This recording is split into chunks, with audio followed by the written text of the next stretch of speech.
ಚಪಾತಿ ಮಾಡೋದಕ್ಕೆ ಇಟ್ಟಿಟ್ಕೊಂಡಿದ್ದೀನಿ. ಸ್ವಲ್ಪ ಸಾಲ್ಟ್ ಹಾಕ್ಕೊತಾ ಇದ್ದೀನಿ. ಈಗ ನಾನು ಅದಕ್ಕೆ ಒಂದು ಸ್ವಲ್ಪ ನೀರು ಹಾಕಿ ಕಲಿಸ್ಕೊತೀನಿ.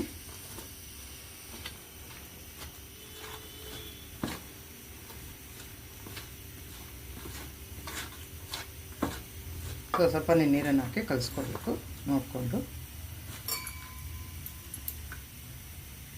ಗೋಧಿ ಹಿಟ್ಟು ಕಲಸಿದಾಗಿದೆ. ಅದಕ್ಕೆ ಒಂದು ಸ್ಪೂನ್ ಎಣ್ಣೆ ಹಾಕ್ಕೋಬೇಕು.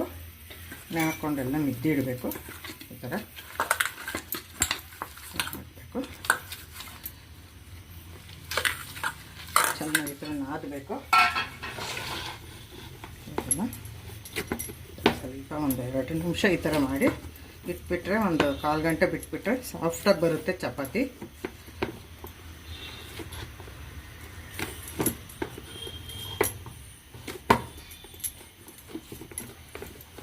ಇದಾಗಿದೆ.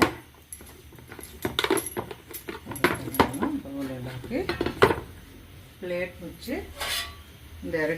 ಒಂದು 10 ನಿಮಿಷ ಬಿಡ್ತೀನಿ. ಕಲಸಿದ್ನೆಲ್ಲ ಅದರಲ್ಲಿ ಉಂಡೆ ಮಾಡಿ ಇಟ್ಕೊಂಡಿದ್ದೀನಿ. ಈಗ ಚಪಾತಿನ ನಾನು ಮಾಡ್ತೀನಿ. ಚಪಾತಿ ಹೊಸಿತೀನಿ. ಈಗ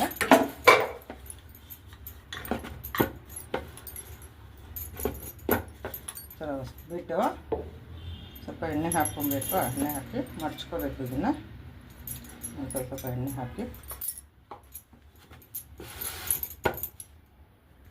ಇದು ಚಪಾತಿ ಹೊಸಿತಿದ್ನೆಲ್ಲ ಇದೆ. ಈಗ ಆಗಿದೆ. ಹೆಂಚು ಕಾದಿದೆ. ಹೆಂಚಿನ ಮೇಲೆ ಹಾಕ್ಕೊತೀನಿ ಚಪಾತಿ ಮಾಡೋದಕ್ಕೆ. ಎಣ್ಣೆ ಹಾಕೊಂಡ್ಮೇಲೆ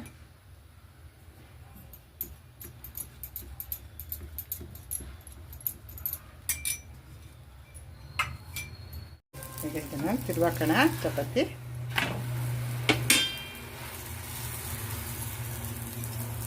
ಈ ಕಡೆ ಒಂದು ಸ್ವಲ್ಪ ಒಂದು ಎಣ್ಣೆ ಹಾಕಿ ಸೆಟ್ ಮಾಡ್ಕೊಳ್ಳೋಣ.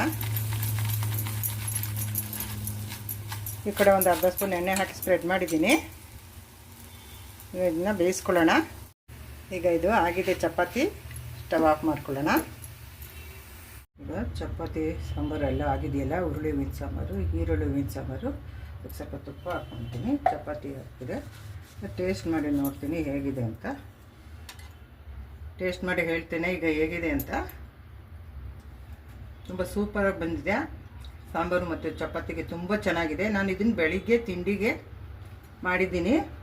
ಸಾಂಬಾರು ಮತ್ತು ಚಪಾತಿ. ಮಧ್ಯಾಹ್ನಕ್ಕೆ ಇದಕ್ಕೆ ಅನ್ನ ಮುದ್ದೆ 2 ಮಾಡ್ತೀನಿ. ಇದು ಅನ್ನ ಮುದ್ದೆ ಚಪಾತಿ 2ಕ್ಕೂ ಈ ಈರುಳ್ಳಿ ಹೂವಿನ ಸಾಂಬಾರು ತುಂಬ ಚೆನ್ನಾಗಿರುತ್ತೆ. ನೀವು ಮಾಡಿ ತಿಂದು ನನ್ನ ಕಮೆಂಟ್ ಮಾಡಿ ತಿಳಿಸಿ.